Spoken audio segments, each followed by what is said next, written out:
नमस्कार दोस्तों, हार्दिक अभिनंदन है आप सभी का मेरे एजुकेशन एंड बुद्धिस्ट चैनल में।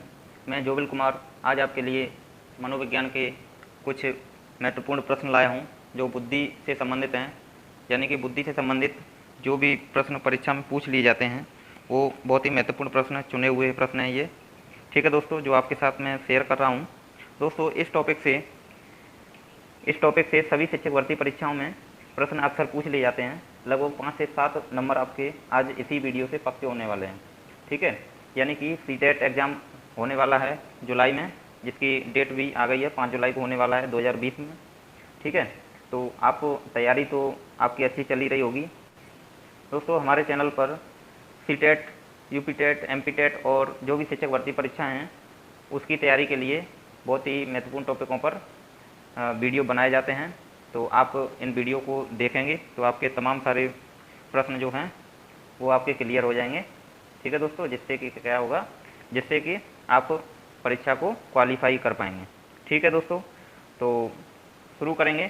दोस्तों, ये जो टॉपिक है बुद्धि से रिलेटेड जो भी प्रश्न है वो आज हम क्लियर करेंगे। अगर आपने बुद्धि का जो वीडियो एक हमने बनाया हुआ है वो वीडियो अगर आपने नहीं देखा है तो वीडियो का डिस्क्रिप्शन में उसका लिंक दे देंगे, तो आप वहाँ पर जाकर वीडियो ज़रूर देखें, जिससे कि डिटेल में आप ये प्रश्नों के उत्तर समझ पाएंगे। ठीक है, चलिए शुरू करते हैं आज का टॉपिक। 50 प्रश्न है ये। 50 प्रश्नों को हम बारी बारी से सॉल्व करेंगे।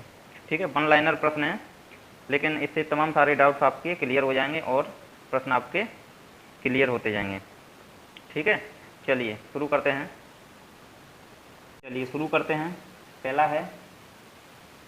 पहला प्रश्न है हमारा, बुद्धि सीखने की योग्यता है। किसका कथन है ये? तो बुद्धि सीखने की योग्यता है, यह कथन है हमारा बकिंघम का। ये प्रश्न बहुत बार पूछ लिया जाता है, तो आज आप इसको याद करके रखेंगे। ठीक है दोस्तों, चलिए, बकिंघम ने कहा था कि बुद्धि जो है सीखने की योग्यता है। क्लियर। दूसरा प्रश्न है हमारा अगला, बुद्धि कार्य करने की एक विधि है जिसका कथन है। ये किसका कथन है? ये बुद्धि कार्य करने की एक विधि है, यह किसका कथन है? तो यह कथन है हमारे वुडवर्थ का। और इसके लिए हमने जो वीडियो बनाया है, वीडियो के डिस्क्रिप्शन में उसका लिंक मिल जाएगा। बुद्धि की परिभाषाएं बताई थी हमने, सिद्धांत बताए थे, बुद्धि के प्रकार बताए थे, बुद्धि लब्धि क्या है वो, और बुद्धि लब्धि मापने का सूत्र भी बताया था। तो वो वीडियो अगर आपने नहीं देखा है तो वहाँ पर जाकर वीडियो देख लें। ठीक है दोस्तों, उससे तमाम प्रश्न आपके क्लियर हो जाएंगे। चलिए, उसमें हमने ट्रिक भी बताई है, ये जो परिभाषाएं हैं उनको याद करने की। तो ये ट्रिक है हमारी, बुद्धि कार्य करने की एक विधि है। किसका कथन है? वुडवर्थ का। अब वुडवर्थ में पहले डब्लू आता है, कैसे लिखते हैं? WWORTH, Woodworth. ठीक है, और कार्य करने की है तो हमारा यहाँ से ट्रिक बनता है कार्य होता है वर्क। तो बर्थ और वर्क थोड़ा मिलता जुलता वर्ड है ये, बर्थ फॉर वर्क। ठीक है ना, तो हम याद रखेंगे यहाँ से बुद्धि कार्य करने की एक विधि है, कार्य से हमारा वर्क हो गया। और किसने दी ये परिभाषा? ये दी वुडवर्थ ने। क्लियर है? चलिए, आपको क्लियर हो गया होगा। अगला प्रश्न है हमारा, अनुभव के अनुसार लाभ उठाने की योग्यता ही बुद्धि है। यानी कि अनुभव के अनुसार लाभ उठाने की योग्यता ही बुद्धि है, यह किसका कथन है? तो यह कथन है हमारे बर्ट का। ठीक है, बर्ट का है, जो हमारे मनोविज्ञान है एक बर्ट, इन्होंने ये परिभाषा दी थी बुद्धि की।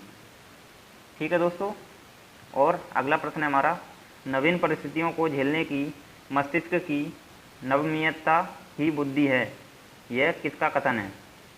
तो इन्होंने ये परिभाषा दी है, तो ये है हमारे मन महोदय, जो एक मनोवैज्ञानिक हैं, इन्होंने ये परिभाषा दी हुई है।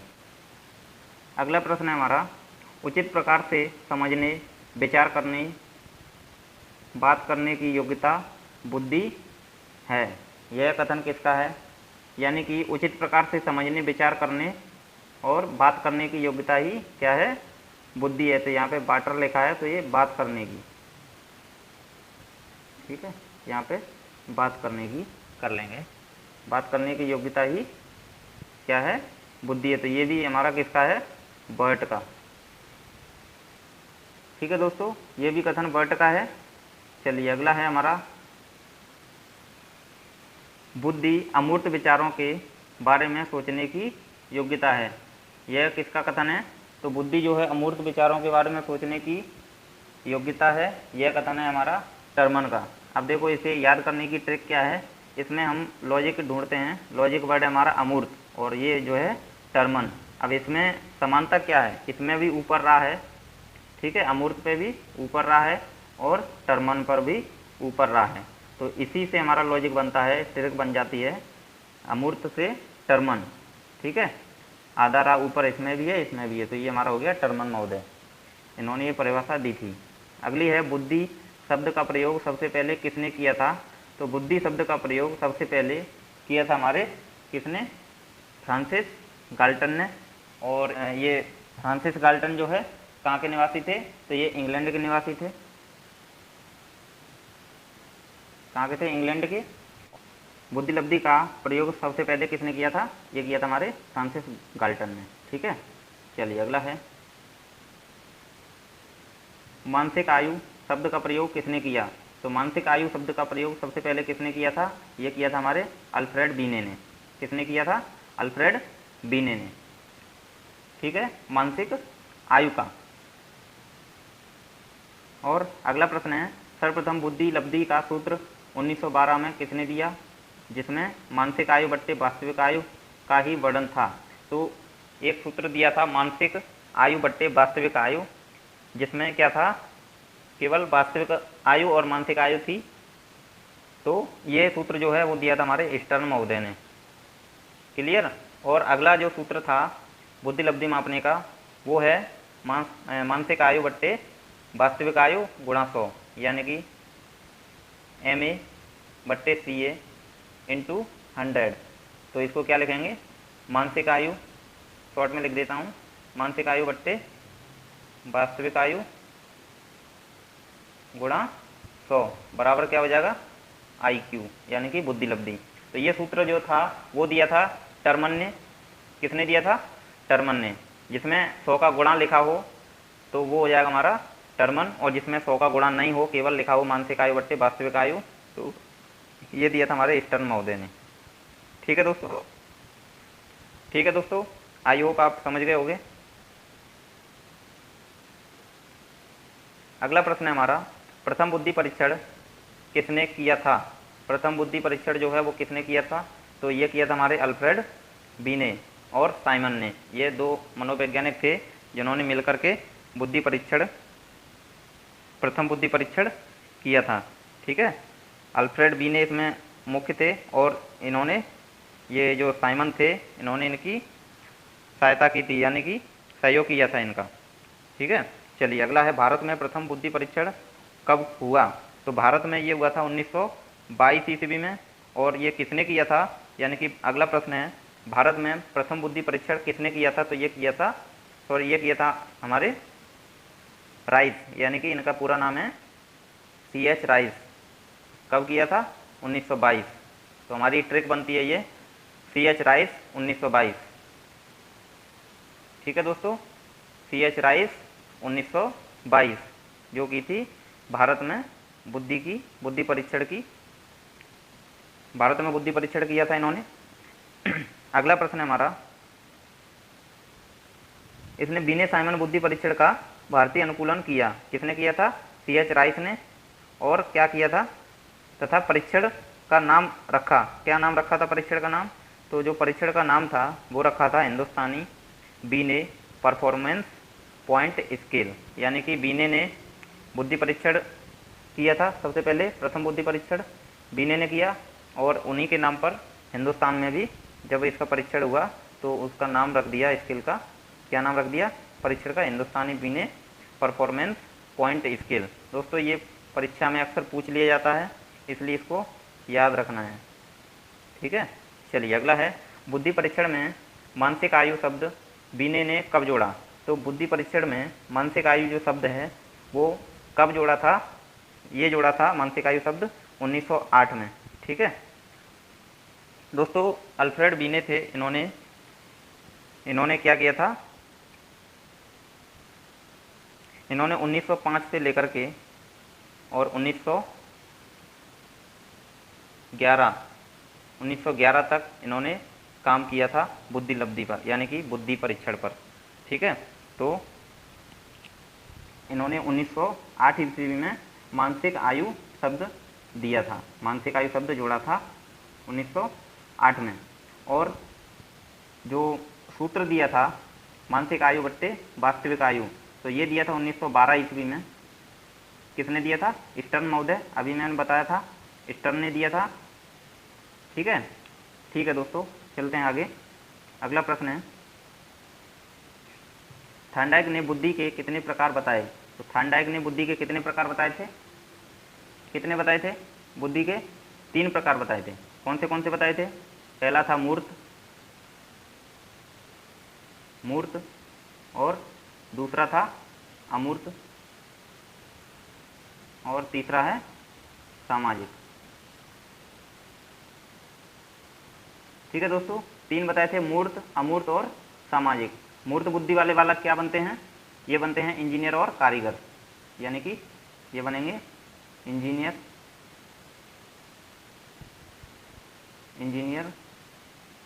और कारीगर,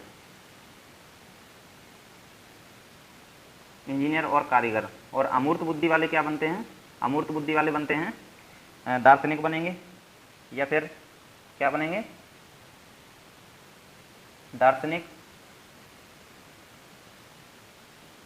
विद्वान या फिर लेखक। ठीक है दोस्तों, ये बनते हैं वकील बनते हैं, या फिर डॉक्टर बनेंगे, डॉक्टर। ये सब आते हैं अमूर्त बुद्धि में। अमूर्त बुद्धि वाले बालक बनते हैं दार्शनिक बनते हैं, विद्वान बनेंगे, लेखक बनेंगे, या फिर वकील बनेंगे और डॉक्टर बनते हैं। ठीक है दोस्तों, और तीसरा प्रकार जो बताया था थॉर्नडाइक ने, वो बताया था सामाजिक बुद्धि। सामाजिक बुद्धि वाले बालक क्या बनते हैं? ये बनते हैं नेता बनते हैं, या फिर क्या बनेंगे? अध्यापक या फिर राजनेता, यानी कि वही नेता, राजनेता, प्रधान, यानी समाज सेवक।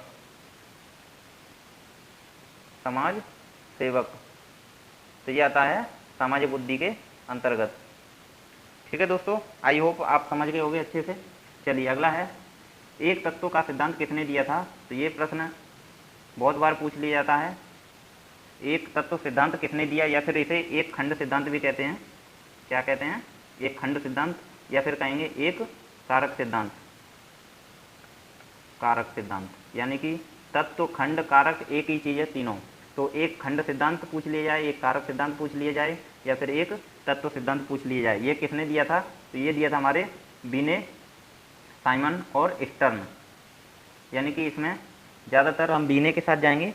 बीने मुख्य हैं, इसके बीने जो हैं वो मुख्य हैं, और ये जो साइमन और स्टर्न हैं ये सहभागी थे, यानी कि सहयोगी थे। क्या थे? सहयोगी। तो हमारा जाएगा बीने के साथ, एक तत्व सिद्धांत बीने। ठीक है, अब प्रश्न कैसे बनेगा? प्रश्न ऐसे भी आ सकता है, एक तत्व सिद्धांत किसने नहीं दिया था? तो तीनों ये नाम होंगे, बीने होगा, साइमन होगा, और होगा स्टर्न। तीसरा दिया होगा, क्या दिया होगा? कोई भी नाम, थॉर्नडाइक मान लो, कोई भी नाम दिया हो सकता है। तो हमारा आंसर हो जाएगा थॉर्नडाइक, जो इसमें शामिल नहीं था। ठीक है, चलिए अगला है द्विकारक सिद्धांत। तो द्विकारक सिद्धांत, इसके लिए ट्रिक मैं बताऊंगा। द्विकारक सिद्धांत दिया था स्पीयरमैन ने, और स्पीयरमैन से बनता है हमारा, क्या बनता है? द्विकारक सिद्धांत दिया था इन्होंने। और द्विकारक सिद्धांत यानी कि दो, और दो को कहते हैं हम क्या? जोड़ी का अंग्रेजी होता है पेयर। ठीक है, और पेयर से हमारा होता है स्पीयरमैन। क्लियर? तो ये हमारी ट्रिक है, यानी कि द्विकारक, द्वि आ जाए, द्वि को हम कहते हैं जोड़ी, पेयर, और पेयर से होता है हमारा स्पीयरमैन। तो ये दिया था स्पीयरमैन ने, द्विकारक सिद्धांत। अब द्विकारक सिद्धांत, द्विखंड सिद्धांत, या फिर द्वि तत्व सिद्धांत, ये तीनों एक ही चीज़ हैं, कारक, खंड और तत्व। तो इसलिए हमारा आंसर हो जाएगा, क्या हो जाएगा? द्विकारक सिद्धांत किसने दिया? द्विकारक सिद्धांत दिया था स्पीयरमैन ने। अगला प्रश्न है दोस्तों हमारा, त्रितत्व का सिद्धांत किसने दिया? तो ये जो प्रश्न है त्रितत्व सिद्धांत, तो ये भी हमारा स्पीयरमैन ने ही दिया था। किसने दिया था? स्पीयरमैन। स्पीयरमैन ने द्वितत्व सिद्धांत दिया था और त्रितत्व सिद्धांत भी इन्होंने ही दिया था। ठीक है, 2 और 3 स्पीयरमैन ने ही दिया था। अगला है त्रिआयामी सिद्धांत, किसने दिया था? त्रिआयामी सिद्धांत ये दिया था गिलफोर्ड ने। किसने दिया था? गिलफोर्ड ने त्रिआयामी सिद्धांत। और इन्होंने क्या दिया था? त्रिआयामी सिद्धांत को दूसरे नाम से भी जाना जाता है, वो नाम क्या है? बुद्धि संरचना का सिद्धांत। त्रिआयामी सिद्धांत को दूसरा नाम भी है इसका बुद्धि संरचना सिद्धांत, यानी कि बुद्धि संरचना सिद्धांत। ये हमारा गिलफोर्ड के साथ हो जाएगा।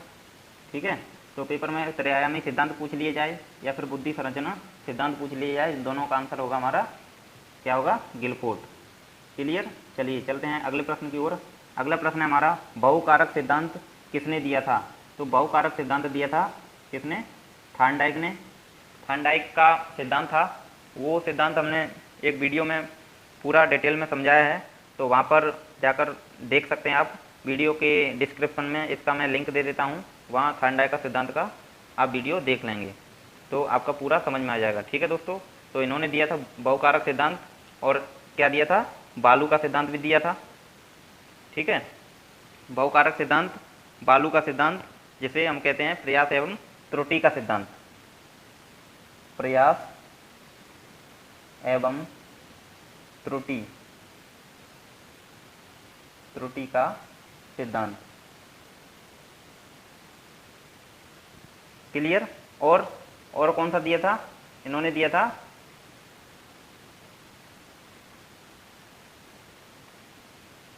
ये हो गया प्रयास एवं त्रुटि का सिद्धांत, और दिया था इन्होंने प्रयत्न एवं भूल का सिद्धांत। थार्नडाइक ने प्रयत्न एवं भूल, इसका सिद्धांत भी दिया था थार्नडाइक ने। ठीक है, कितने हो गए? और उद्दीपक अनुक्रिया का सिद्धांत ये भी दिया था थार्नडाइक ने। और दिया था एसआर थ्योरी। एसआर थ्योरी ये दी थी थार्नडाइक ने ही। ठीक है, S4 हमने बताया था स्टिमुलस, जिसे हम उद्दीपक कहते हैं, यानी कि उद्दीपक। और R को कहते हैं, क्या कहेंगे? R को कहते हैं रेस्पॉन्स, यानी कि अनुक्रिया। यानी कि उद्दीपक अनुक्रिया सिद्धांत, या फिर कहेंगे एसआर थ्योरी। ये किसने दिया था? तो ये दिया था हमारे थार्नडाइक महोदय ने। क्लियर? चलिए अगला प्रश्न है, गिलफोर्ड ने अपने प्रयोग में कितने आयाम की बात की है? तो गिलफोर्ड ने अभी प्रश्न ये कराया हुआ है, क्या था? त्रिआयामी सिद्धांत। तो त्रिआयामी सिद्धांत में कितने आयाम होते हैं? 3 आयाम। ठीक है, तो ये भी क्लियर है। चलिए अगला प्रश्न है हमारा, कौन सा आयाम गिलफोर्ड के सिद्धांत का नहीं है? तो गिलफोर्ड के सिद्धांत का कौन सा आयाम नहीं है? तो वो है हमारा प्रबलन। और प्रबलन को ही कहते हैं पुनर्बलन। पुनर्बलन का सिद्धांत जो है, प्रबलन का सिद्धांत वो दिया था CL हल ने दिया था। और CL हल कहाँ के निवासी थे? ये थे USA के। ठीक है, इन्होंने प्रयोग किया था बिल्ली पर और चूहा पर। ठीक है, प्रबलन का सिद्धांत दिया था इन्होंने, यानी कि CL हल। तो गिलफोर्ड के सिद्धांत का नहीं है, कौन सा आयाम नहीं है? प्रबलन। और प्रबलन को ही हम कहते हैं पुनर्बलन। ठीक है, चलिए अगला प्रश्न है हमारा, समूह कारक सिद्धांत किसने दिया था? तो समूह कारक सिद्धांत ये दिया था हमारे थ्रस्टन ने दिया था समूह कारक सिद्धांत। और अगला है तरल ठोस बुद्धि का सिद्धांत।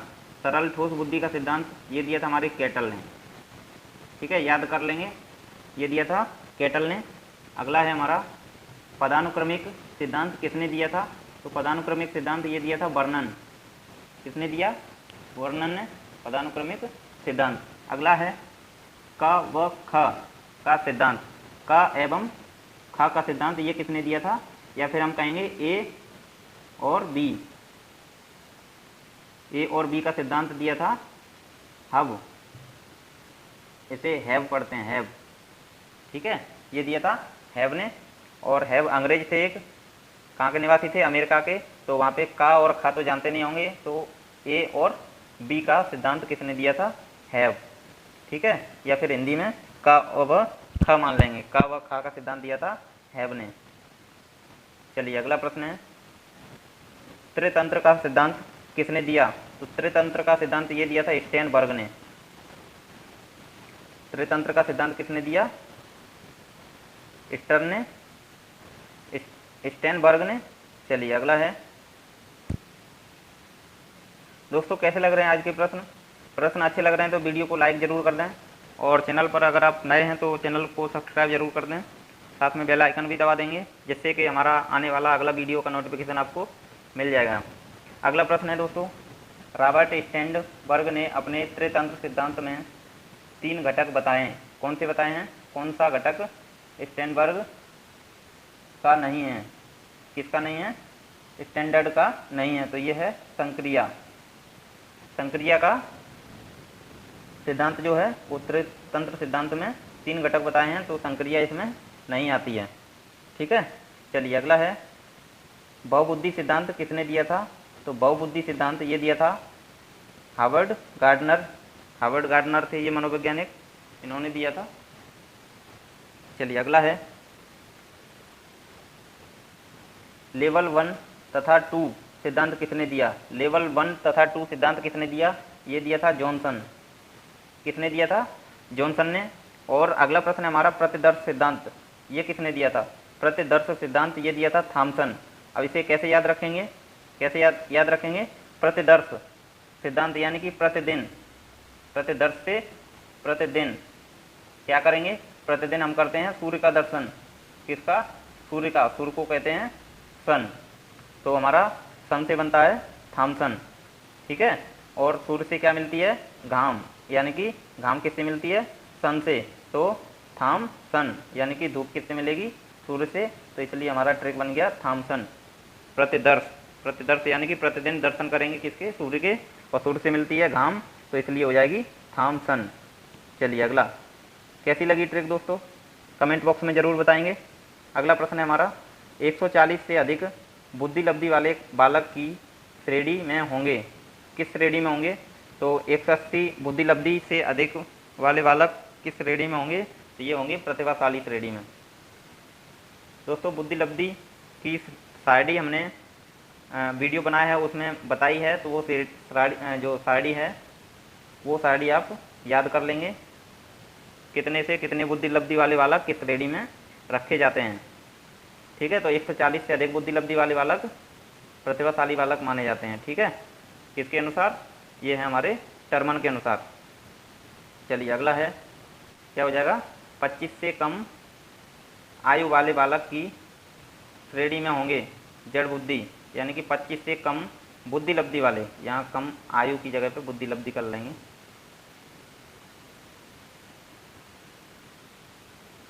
बुद्धि लब्धि, ठीक है दोस्तों। ये पेन जो है सही से नहीं चल पा रहा है, इसके लिए लिखने में थोड़ा असुविधा है, इसके लिए माफ़ी चाहेंगे। अगला प्रश्न है हमारा, 90 से 110 IQ वाले बालक की श्रेणी में होंगे, कौन होंगे, सामान्य बुद्धि वाले, यानी कि 90 से 110 जिन बालकों की बुद्धि लब्धि होगी, बुद्धि लब्धि को हम क्या कहते हैं, IQ, यानी कि 90 से 110 IQ वाले बालक किस श्रेणी में रखे जाएंगे, सामान्य बुद्धि में, ठीक है दोस्तों। चलिए अगला प्रश्न है हमारा, ये प्रश्न दोहराया जा रहा है, 90 से 110 IQ वाले बालक किस श्रेणी में होंगे, सामान्य बुद्धि में। अगला प्रश्न है, भूल भुलैया बुद्धि परीक्षण किसने दिया, दोस्तों इम्पोर्टेंट है ये जो परीक्षण है वो दिया था पोर्टियस ने, इनका नाम है पोर्टियस, ठीक है, तो पोर्टियस ने दिया था भूल भुलैया, भूल भुलैया किसने दिया, पोर्टियस। अगला है हमारा प्रश्न, संवेगात्मक बुद्धि शब्द का प्रयोग किसने किया, संवेगात्मक बुद्धि शब्द का प्रयोग किसने किया था, तो ये किया था जॉन मेयर तथा पीटर, ये 2 मनोवैज्ञानिक थे, उन्होंने संवेगात्मक बुद्धि शब्द का प्रयोग किया था। ठीक है दोस्तों। अगला है संवेगात्मक बुद्धि का जनक किसे माना जाता है। संवेगात्मक बुद्धि शब्द का प्रयोग किया था, वो किया था हमारे पीटर ने, और किया था मेयर ने, जॉन मेयर। ठीक है, लेकिन संवेगात्मक बुद्धि का जनक किसे माना जाता है, तो ये माना जाता है डेनियल गोलमैन को। जनक पूछा जाए तो डेनियल गोलमैन, और प्रयोगकर्ता पूछा जाए तो जॉन मेयर तथा पीटर। अगला है सामूहिक बुद्धि परीक्षण के प्रतिपादक कौन हैं। तो सामूहिक बुद्धि परीक्षण के प्रतिपादक ये हैं हमारे ऑथर एस ओटिस, इनका पूरा नाम है ऑथर एस ओटिस, और ये कौन सी सन में दिया था, ये दिया था 1919 ईस्वी में। ठीक है, 1919 में ये बुद्धि परीक्षण का प्रतिपादन इन्होंने किया था। किसने किया था, ऑथर एस ओटिस। चलिए अगला प्रश्न है हमारा, बुद्धि का विकास कितनी आयु तक होता है। तो कितनी आयु तक जो है बुद्धि का विकास होता है, तो ये होता है 16 वर्ष तक। मोस्ट इम्पोर्टेंट है ये, कितने वर्ष तक, 16 वर्ष तक। या फिर ऑप्शन में दूसरा भी आ सकता है, ऑप्शन में किशोरावस्था के मध्यकाल तक, ऐसा भी आ सकता है, किशोरावस्था के मध्यकाल तक। ठीक है, या फिर 16 वर्ष, दो में से एक आ जाएगा हमारा ऑप्शन, वही सही हो जाएगा। क्लियर है। चलिए अगला प्रश्न है हमारा दोस्तों, बीने साइमन बुद्धि परीक्षण कैसा बुद्धि परीक्षण है, यानी कि ये कैसा बुद्धि परीक्षण है, तो ये हमारा वैयक्तिक शाब्दिक परीक्षण है। कौन सा, बीने साइमन बुद्धि परीक्षण। और ये इन्होंने दिया था बीने साइमन ने कौन सा दिया था, एक तत्व सिद्धांत या फिर एक कारक सिद्धांत। ठीक है दोस्तों। चलिए अगला है हमारा, बीने साइमन बुद्धि परीक्षण कितनी आयु वर्ग के लिए किया गया था। तो बीने साइमन बुद्धि परीक्षण कितनी आयु वर्ग के लिए किया गया था, ये किया गया था 3 से 15 वर्ष। कितने, 3 से 15 वर्ष। चलिए अगला है हमारा, स्टैनफोर्ड बीने परीक्षण किसने किया था। स्टैनफोर्ड बीने परीक्षण ये किया था हमारे टर्मन ने। किसने किया, टर्मन ने। और क्या किया था टर्मन ने हमारा बुद्धिलब्धि का सूत्र भी दिया था। ठीक है, क्या दिया था, इन्होंने बताया था कि बुद्धिलब्धि जो है वो होती है मानसिक आयु बट्टे वास्तविक आयु गुणा 100। ठीक है, ये किसने बताई थी, ये बताई थी हमारे टर्मन महोदय ने। अगला प्रश्न है हमारा, स्टैनफोर्ड बीने परीक्षण में कितनी आयु वर्ग के बच्चे आते हैं। तो कितनी आयु वर्ग के बच्चे आते हैं स्टैनफोर्ड बीने परीक्षण में, तो ये आते हैं हमारे 2 वर्ष से लेकर के 14 वर्ष तक। क्लियर है, 2 वर्ष से लेकर 14 वर्ष तक। और बीने साइमन बुद्धि परीक्षण कितनी आयु वर्ग के लिए होता है, ये होता है हमारा 3 से 15 वर्ष। ठीक है, दोनों अलग अलग है परीक्षण। और अगला है हमारा भूल भुलैया बुद्धि कितनी आयु वर्ग के लिए होता है। तो भूल भुलैया होता है हमारा 3 से 14 वर्ष के लिए, बालकों के लिए। और दूसरा भूल भुलैया बुद्धि परीक्षण ये दिया था हमारे किसने, पोर्टियस, अभी बताया था थोड़ी देर पहले। चलिए अगला प्रश्न है हमारा दोस्तों, क्या है, आर्मी अल्फा परीक्षण कैसा बुद्धि परीक्षण है। तो आर्मी अल्फा परीक्षण जो है वो कैसा परीक्षण है, ये है हमारा सामूहिक शाब्दिक परीक्षण। अल्फा परीक्षण सामूहिक शाब्दिक परीक्षण है, आर्मी अल्फा परीक्षण। और दूसरा था हमारा परीक्षण आर्मी बीटा परीक्षण। यहाँ से प्रश्न बनते हैं दोस्तों, इसलिए इन दोनों में अंतर समझ लेंगे। क्या है, ये भी है आर्मी परीक्षण और ये भी है। ठीक है, दोनों हैं, लेकिन अंतर है अल्फा का और बीटा का। तो अल्फा आ जाए तो सामूहिक शाब्दिक और बीटा आ जाए तो अशाब्दिक, यानी कि आर्मी बीटा परीक्षण जो है वो सामूहिक अशाब्दिक परीक्षण होता है, और आर्मी अल्फा परीक्षण जो है वो सामूहिक शाब्दिक परीक्षण होता है। क्लियर, दोनों में फ़र्क समझ में आ गया होगा। चलिए बहुत ही बढ़िया। अगला प्रश्न है हमारा, व्यक्तिगत बुद्धि परीक्षण के प्रतिपादक हैं। व्यक्तिगत बुद्धि परीक्षण के प्रतिपादक हैं, कौन हैं, अल्फ्रेड बीने व साइमन। ठीक है, व्यक्तिगत बुद्धि परीक्षण के प्रतिपादक कौन है, ये हैं अल्फ्रेड बीने व साइमन। अगला प्रश्न है दोस्तों हमारा, सामान्य जी, यानी कि सामान्य को क्या पढ़ते हैं,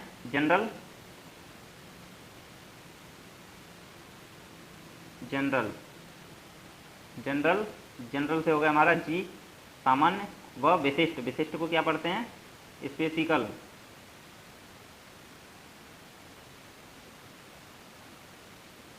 स्पेसिकल। ठीक है दोस्तों, तो यानी कि जी व एस कारक सिद्धांत किसने दिया था? तो ये दिया था स्पीयरमैन, या फिर ऐसे पूछ लेगा सामान्य व विशिष्ट कारक सिद्धांत किसने दिया? तो ये भी दिया था हमारे स्पीयरमैन ने। दोस्तों कैसे लगे आज के ये प्रश्न हमारे? तो अच्छे लगे हों तो वीडियो को लाइक ज़रूर कर दें, और चैनल पर पहली बार हैं तो चैनल को सब्सक्राइब कर दें, साथ में बेल आइकन दबा देंगे, जिससे कि आने वाली वीडियो का नोटिफिकेशन आपको मिल जाएगा दोस्तों। ठीक है, इसी के साथ जय हिंद, जय भारत। मिलते हैं अगले वीडियो में, और वीडियो देखने के लिए आप सभी का बहुत बहुत धन्यवाद।